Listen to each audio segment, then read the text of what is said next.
All right, we're joined here by Muhlenberg head coach Mike Donnelly and Tyler Cerbo. Coach, the Mules finished second behind Johns Hopkins in conference last year. You won 8 games overall for the 4th time, 7 in conference. Why has the program been so consistent, I suppose? Well, I think, Justin, the number one reason is the type of kids that we're recruiting like Tyler. We've gone out of our way to try to find guys that are good football players, obviously, but we're trying to find a guy who's committed to playing, someone who thinks that it's a ton of fun to play college football, has a burning desire to play, and when you collect a bunch of guys like that, you give yourself a chance. Sophomore quarterback Nick Palladino was named Centennial Rookie of the Year. He was the first freshman last year to throw for over 2,000 yards in a season. That was as a freshman. Right. What's he been doing? How's he improved? What are you looking for him in as a sophomore? Well, we don't have much to go on because we don't have a true spring football. But what we do know is that we work our kids hard in the winter. They kill it in the weight room, and he's been right there in the front, getting bigger and stronger. When we did have our spring drills, we thought he threw the ball better. And hopefully he's having a great summer in preparation for a preseason, which starts a week from today. So, I'll know the answer to that question in another couple of days. But the kids have been gone for, I think it's almost 3 months. Tyler left in very early May. Now it's early August, and so there's a leap of faith. So I'm hoping that he comes back in great shape. One advantage, he has at least 3 very talented receivers to throw to, including a preseason first-team All-American. I assume the passing game should be looking to be pretty explosive this year. Well, I hope. That's a whole team concept, but we're very fortunate. Michael Long is the person you're referring to, and he's had just a great junior year where he was our best blocker. Most physical player, a guy that didn't get beat one-on-ones in the whole season against our own team, and then took it onto the field on Saturdays and had a very productive year. Once again, we'll see in another couple of days what he looks like, but we're really excited to have him back for his senior year, and he'll be a 4-year starter for us. So that's one real big bright spot for us. So we'll see what happens. And just finishing up on the offense before we switch over to the defensive side of the ball, the offensive line also has 4 starters back? Yeah, we have 4, maybe even 5 if you count on one of the guys that's recovering from an injury. But we're going to be young there. We've got them all back, but they're still underclassmen. And we're excited about where these guys have come. They're strong. They're big. They've worked very hard in the off season. And we've got a couple of our very smartest people there. We have our center, our tackle, and our other tackle are brilliant. And one of the guys competing for the 5th spot is also brilliant.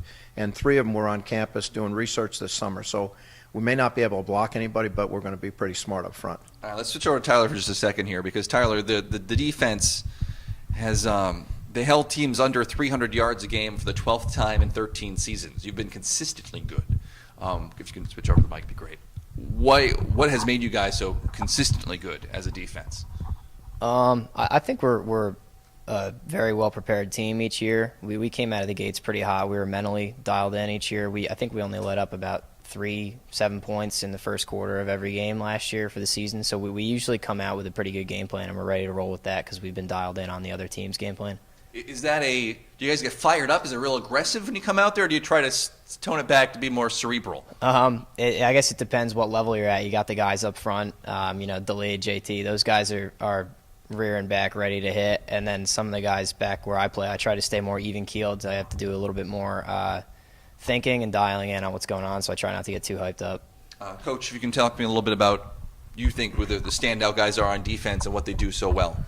Well, we've got a couple of guys that, starting at the linebacker, the guys that have played a lot of football for us. One guy, Ian Gimbar, has been really nothing short of sensational for his entire career here. And he's going into his senior year. And he's just a tremendous work ethic kid. And so the success he's had is a pleasure to watch. And then JT, who's Jeremy Thomas, is one of our captains. And he plays a hybrid outside linebacker. And we think that he's a really good player in space. With a couple of guys up front. Greg Delayed is a first-team all-conference player who's returning for his senior year. And a guy that I've tagged is, I think, is ready for a breakout year. Started last year, worked his way into an all-conference role. Might be honorable mention or second team, but Kevin Sellery had a really good year, and I'm looking for him to be very, very good at the nose guard spot. We didn't even get around to Tyler yet. He's your free safety. Yeah. Does it help having a center fielder out there? Yeah, Tyler had a really good junior year for us, and his role is to be the leader and the guy who makes all the calls and the adjustments. There's a lot of pressure on our two safeties. And then we have a young guy named John Feaster who came to us as a wideout. I stole him on defense, and he became all-conference as a freshman. So, we've got a lot of players that have got experience, and we've got great competition. And we still need to step up in a big-time way for a lot of reasons, not the least of which is being ready to go against everybody that'll be gunning for us this year. This question's for both of you, in fact. What are your goals for the team for this season? It's interesting. I try to ask the guys not to set a goal of winning a game or 10 games. I ask them to set goals that will result in winning. And that's the one thing we can't control, but we can control what he does in the weight room and on the track up to the 13th, and I can control what they do in practice on the first day. So my goal, and I hope the guys have the same thing, my goal is to have a great practice on the first day, and then to have a better practice on the second day. Tyler, maybe you want to answer what your goals are. Now that he's kind of laid the groundwork for you there, what are some of your goals, even if it's not game related, but some of your goals for the year? I think a lot of people would ask you when you got a big group of guys coming back like we do, what do you think you're going to do this year? How do you think you're going to wind up?